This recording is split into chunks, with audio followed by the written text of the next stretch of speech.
ये सोचकर सीना चौड़ा हो जाता है कि गांधी भारत में पैदा हुए। हम गांधी के वंशज हैं, ये सौभाग्य हमारा है। कितने खुशनसीब थे वो लोग जिन्होंने गांधी को देखा होगा। जितने साहसी, मन से उतने ही मुलायम, अपनों के लिए लड़ते हुए भी दुश्मनों के प्रति नफरत ना रखने वाले गांधी। कितना बड़ा दिल था गांधी जी का कि उन्होंने उसे भी माफ कर दिया जिसने उनको यातनाएं दी, मारने की कोशिशें की। वो गांधी जिसकी सत्य और अहिंसा की ताकत ने दुनिया की सारी ताकतों को बौना कर दिया था। वो गांधी जिसके बारे में एल्बर्ट आइंस्टाइन कहा करते थे कि आने वाली नस्लें इस बात पर यकीन नहीं कर पाएंगी कि हार्ड मास का कोई पुतला ऐसा भी था जिसके करिश्मे के सामने दुनिया की सारी शक्तियां नतमस्तक हो गई। साउथ अफ्रीका में पिछड़ों, शोषितों और अन्य वर्गों के अधिकार के लिए लड़ाई लड़ने वाले गांधी, अपने देश के लोगों की गरीबी से अधीर होकर आधी धोती में पूरा जीवन गुजारने वाले गांधी, दुनिया की सबसे शक्तिशाली ब्रिटिश क्राउन की आंख में आंख डालकर उसकी तानाशाही का विरोध करने वाले गांधी। गांधी केवल व्यक्तित्व नहीं थे, गांधी स्वयं में एक युग है।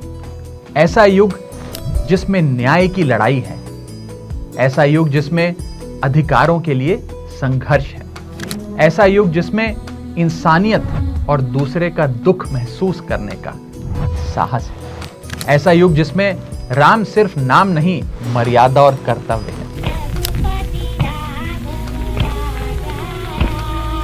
शायद यही कारण है कि गांधी के जाने के 76 साल बाद भी गांधी के सामने झुके बिना सत्य और अहिंसा प्रमाणित नहीं हो सकते।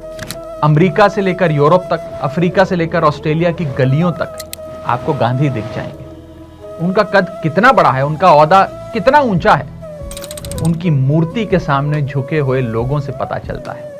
आज जब कोई हिंदुस्तानी भारत से बाहर किसी दूसरे देश में जाता है तो वहां उसकी इज्जत इसलिए भी होती है क्योंकि वो गांधी के देश से आया है। रंग भेद से लड़ने वाले नेल्सन मंडेला जेल में लगभग 3 दशक गुजारने के बाद जब जेल से बाहर निकले तो मुस्कुराए।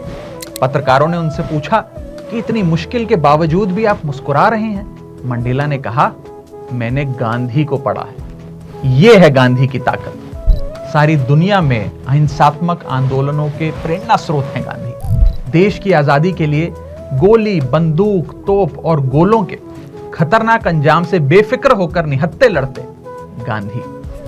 मार्टिन लूथर किंग ने जिनके सिद्धांतों पर चलकर अपने देश में अफ्रीकन अमेरिकन्स को समानता का अधिकार दिलवाया, वो हैं गांधी। वर्तमान युग में पैदा हुए अहिंसा के सबसे बड़े दूत लियो टॉल्स्टॉय भी गांधी के पत्र का इंतजार किया करते थे। जिस चार्ली चैपलिन के पीछे दुनिया दीवानी थी, वो चार्ली चैपलिन गांधी से मिलने के लिए बेताब रहते थे। आज दुनिया के सैकड़ों देशों में, अनगिनत शहरों में आपको पतले दुबले लाठी टेके गांधी की प्रतिमा दिख जाएगी, जहां दुनिया की नामचीन विभूतियां झुक झुक कर फूल अर्पित करती, फूल चढ़ाती नजर आएंगी। आज जब हम गांधी को याद करते हैं तो अपने इतिहास के गौरव को जिंदा करते हैं। जब बापू का नाम लेते हैं तो हिंदुस्तान की असली ताकत का एहसास करते हैं। गांधी भले ही इस दुनिया में नहीं मगर दुनिया के दिलों में है गांधी। गांधी मोहब्बत की परंपरा बनकर हिंदुस्तान के